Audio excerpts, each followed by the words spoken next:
Most of you have seen many of our shows in the past, and what we attempt to do is to take someone that's well-known, admired, liked, and sort of pay homage to them a little bit with some jokes and stuff. Although we couldn't find anyone like that tonight. So we ended up with someone I think some of you may know. I don't know, you might have seen him around the park once in a while. So we're going to be roasting Mr. Ron Russo, president, of course, of Embassy Mobile Home Park Association. And once we had him identified as our celebrity guest, then we had to try to find some speakers who would be willing to say things about him. And that was an impossible task. I just couldn't find anyone.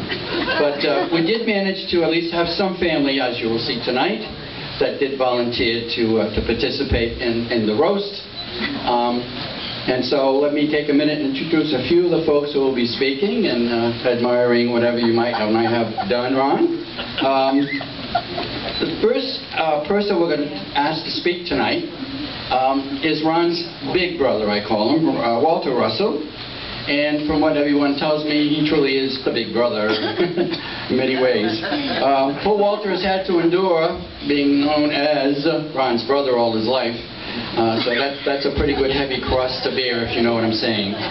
So Walter, if you'd like to come up and say whatever you'd like about your little brother. Yes.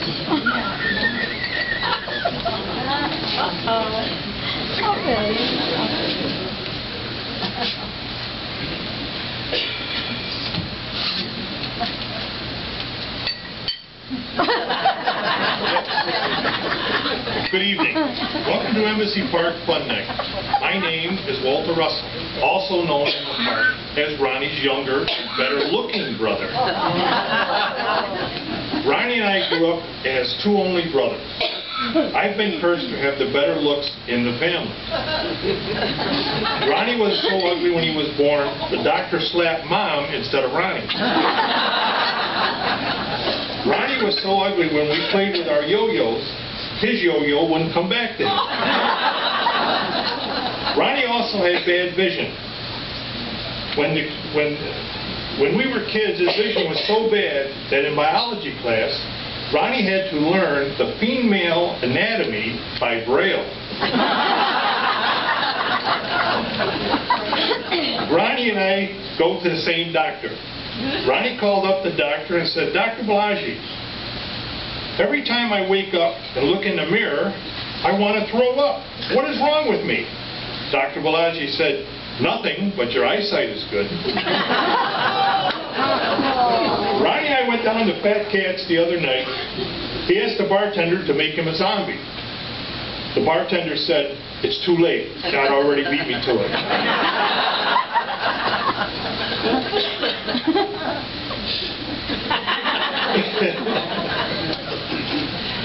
My daughter, Christy, said, "Uncle Ronnie, when you put your socks on, you're supposed to scrunch down your socks to make you look hip."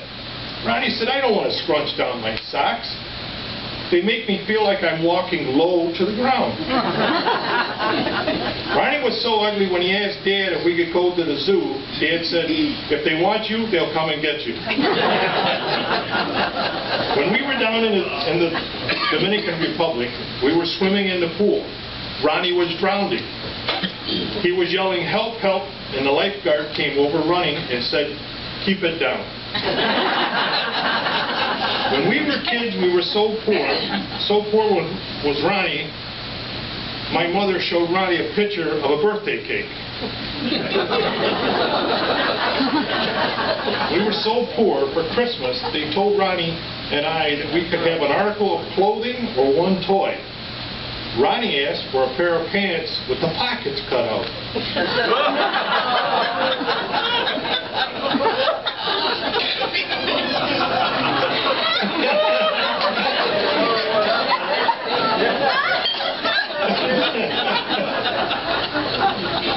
When we were kids, Mom was making pancakes for us, and we started to fight over who would get the first pancake. Could you believe it? Does that surprise anyone? Mom saw the opportunity for a moral lesson. She said, "Boys, now if Jesus was here, he would say, 'Let my brother have the first pancake.'" Ronnie turned to me and said, "Okay, brother, you be Jesus." Ronnie is all I have left in my family. I have become closer in the past few years, and I'm grateful for that. I love you and Cathy very much. God bless you. Thank you. Bravo.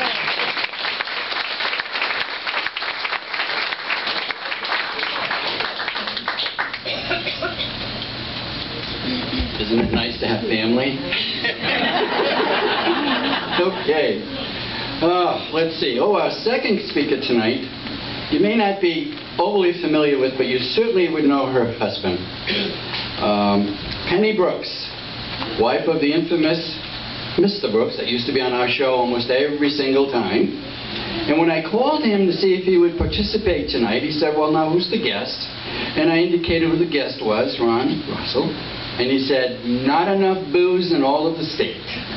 But he did say that he would talk to his lovely wife, Penny, and asked if she would come over and say a few kind words. So, without any further ado, let me introduce you to, please, Penny Brooks.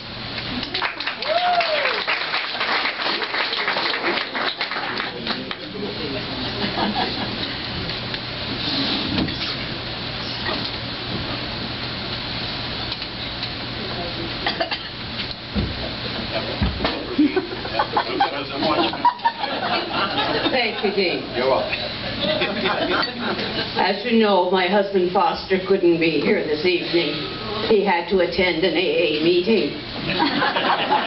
He's absolutely no fun anymore, so I'm here in his place. I don't believe in going to AA meetings.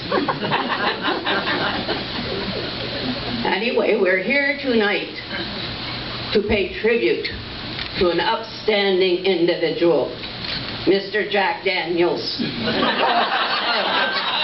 No, excuse me, pardon me. Mr. Ron Russell. Now, I'd never met Ron before, so I thought I should learn something about him. And I decided I would spend some time visiting with his charming wife, Cathy,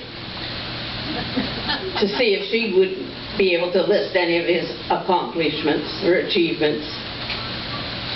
But first, let me say this. You would think, after being president of the association for what seems like an eternity, that he would be able to have a 2-bedroom, 2-bathroom home. I never visit a place that only has 1 bathroom. Obvious reasons. I shall continue. She also told me that he has been known. Oh, the podium is moving. It's not me, it's the podium. She also told me that he has been known to spend some time in the summer in a quaint little place in Canada, in Ontario, called Westport. It's cottage country. However, he decides that he really should organize the cottagers into a lake association. They will have nothing to do with him, and they just send him on his merry way. Oh, that's very good. Anyway, after 3 hours of discussions with Cathy, we couldn't come up with one nice thing to say, really, that he had accomplished anything in his life. So in closing, I am just going to say that after racking her brain, she did say that being married to Ron is like celebrating Thanksgiving every day. Isn't that nice? And I said, that's what you get for marrying a turkey.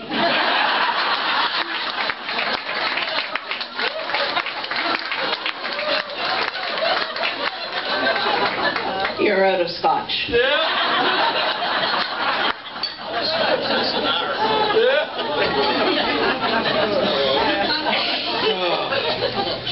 No, shaky. Be careful. Give her a hand now, Walter. Please, please.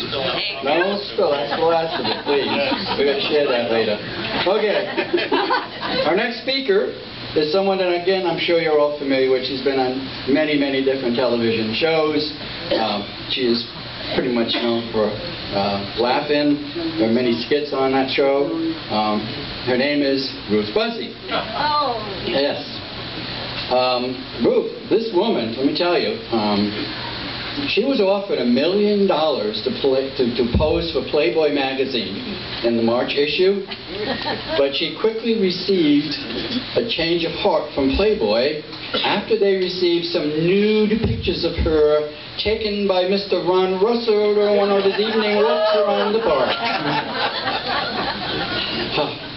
So needless to say, she is not very happy. Let me introduce to you, please, Miss Ruth Buzzi. Yeah. Can I have one of the pictures? Huh? Oh my God.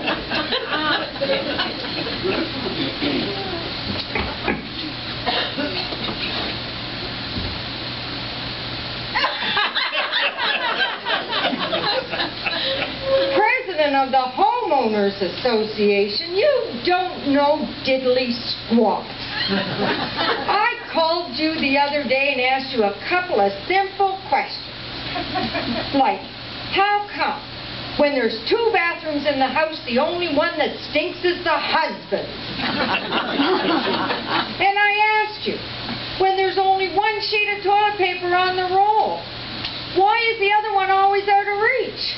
But you didn't have any answers. President of the Homeowners Association. What's your job anyway? To sleep all day and ride around your golf cart all night trying to get a picture of these old people naked?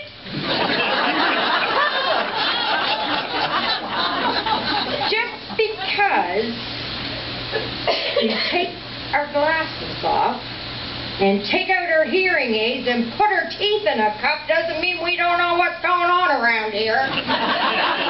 We know. We also know that soon as you think you're on to us, that eyebrow goes up. See? We know all about your hidden agendas. Lord help anybody that asks you a question at the meeting, because it winds up being 80 or 90 questions or answers from the... What was I saying? Winds up being 80 or 90 pages of the First Amendment of the Constitution. No wonder your wife goes on missions all the time. I can just imagine when she says, Ronnie, tonight, dear? Yeah. Well, this one's for Cathy. And this one's for all the naked old people running around in the park at night. And this is for the $1 million you cost me from Playboy.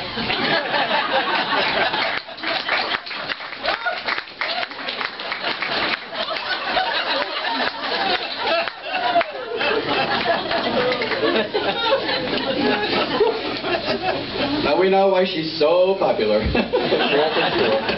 Okay, the last guest that we have this evening, I think most of you know very, very well. And it's Ron's wife, Cathy. First of all of us in the park, we all know that Cathy has been the long-time breadwinner of the family. It's very well known that everything that Ron does know, he learned from her.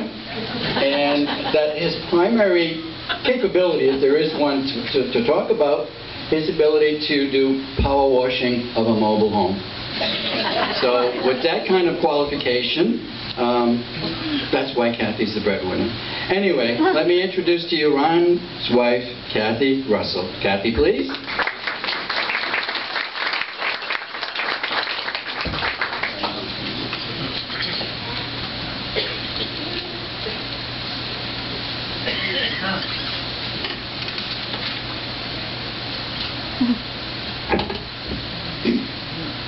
Good evening. I reluctantly introduce myself as Mrs. President. But it is what it is. This will be recorded and timed for the record. Being married to the President is no easy task. How many of you know me? Raise your hands. of you know him?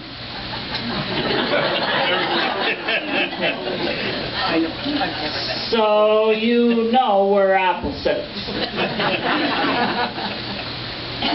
A garbage run I can do in a commercial break during Judge Judy takes Ron 2 hours and a golf cart.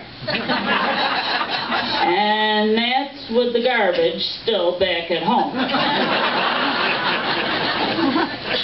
If no one is out and about, he'll go down by the lake and try to talk those darn ducks into trying to be reasonable about moving.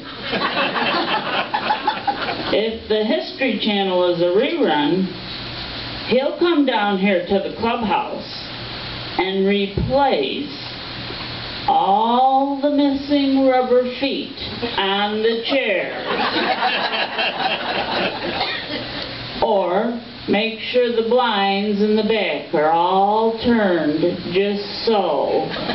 And God forbid, do not push the tables against the blinds back there by the window. That drives him crazy.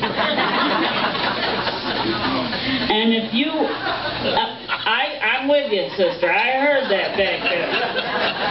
And if you ever see me with an extension ladder over my shoulder and a 5-gallon pail of roof coat in the other hand walking halfway across the park, and Ron in the golf cart talking to someone on the other side of the park, please tell him where I am. I'm sure he was just out looking for me to give me a ride, and he got momentarily delayed. And by all means, don't feed him. I offer him healthy, wholesome snacks to keep him going. And if I don't offer him enough food, he gets his own. Chips, cheesies, peanut butter, cookies, Cheetos,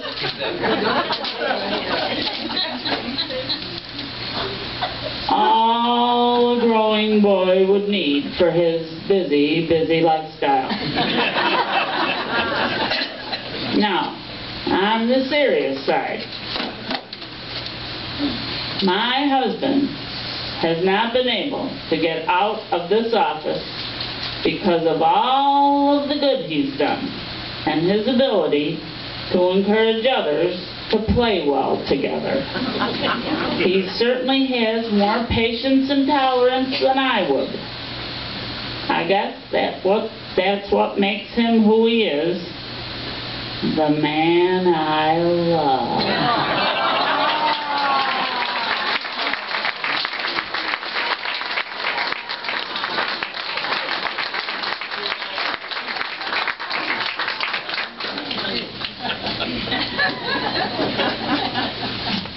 Boy, you going on a few trips next year. You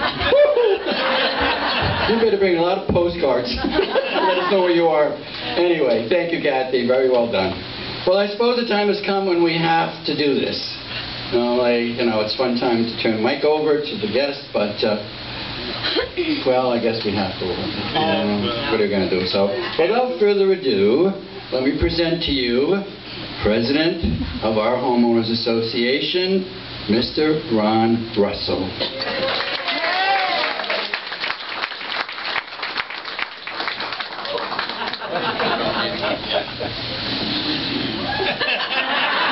No, let's just leave it over here. That's fine. It may not be enough time, but we'll make do.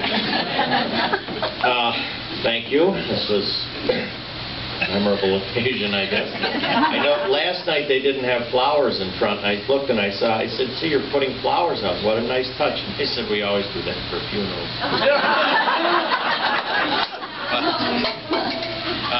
Anyway, it was When George first...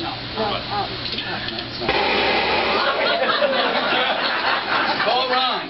Yeah, sorry. Done? Okay. We're not working now?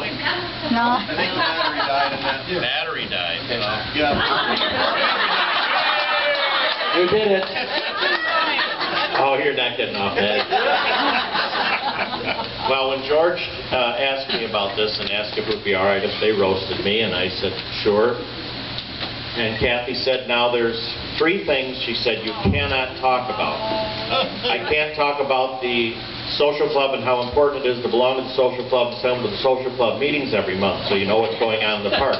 I can't talk about that. I can't talk about the homeowners association and how important it is to make sure that you have a copy of your title turned in to Jesse so that you can vote at the annual meeting. I can't talk about that either.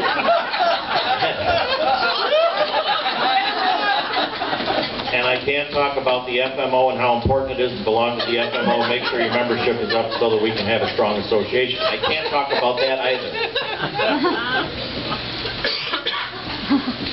Now I have 2 mics. No, I guess we just have 1. I was getting twice the time, but I guess. Anyway, I guess I'll start with my brother. He always did. I appreciate his remarks, but we went to the same school, grew up together in Avon, and the same high school. They taught the same math to both of us. He just never learned that 1946, the year he was born, that was before 1950, so he really is my older, bigger brother. He just asked. I'm glad he got so dressed up for tonight, too. When I was thinking, see, Thursday night I couldn't be here for the rehearsal, so I didn't know what they were going to say last night. Tonight some of them changed what they said, but anyway, I was trying to think of a funny story, and I remember when he first went in the service, he went in the Navy. If anybody didn't know he was in the Navy, he was in the Navy. And he came home from boot camp and one of the schools that he had gone to, and my father thought, well, this would be a great time for the 2 of them to go out and have a few drinks, and, you know, him being home from the service, and my father, of course, was in World War II. So they came home about 2 o'clock in the morning. My mother and I were sitting there, watched these 2 grown men trying to get up a set of stairs. Dad would walk up 3 stairs and down 2. He would walk up 3 and down 5. It took them 45 minutes to get up 12 stairs so they could go to bed. You know, 2 great servicemen. And as for you, Mrs. Brooks, I'm sorry to hear that Foster's going to AA meetings. He was such a wonderful guy to go out and have a good time with. I really enjoyed it. You do that with me, too. Pass that by Cathy. She's fine with that, trust me. Oh, sorry. But give Foster my best, I really. Certainly. And Ruth, you know, the pictures that I took, I had 2 Largo police officers show up at the house and wanted to know what these naked pictures were I had. They were alluding to the fact that maybe I would be arrested for pornography. I showed them the pictures. The poor guys were laughing so hard they couldn't hardly get their patrol car started when they drove away.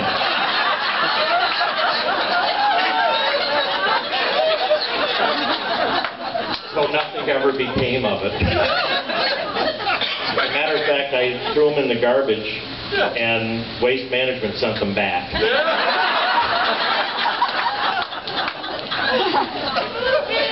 And I appreciate the remarks that my wife said, but please make sure those snacks come home tonight.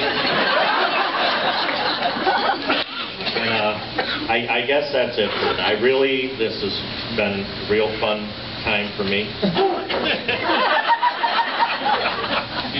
So, but I guess that'll end it, George. Thank you. And